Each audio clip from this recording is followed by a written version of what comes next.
Seryosong usapan to Kung may boyfriend o girlfriend ka na, huwag ka na mag-entertain pa ng iba.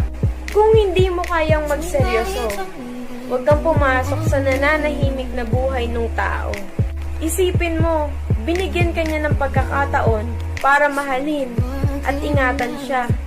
Tapos ikaw, ang gagawin mo lang, lokohin, iwan, at ipagpalit siya sa iba? Huwag ganon. Kung hindi mo kayang panindigan yung mga pangako mong lagi mong binibitawan, sana, sa susunod, huwag kang gumamit ng ibang tao para lang sa sarili mong kasiyahan.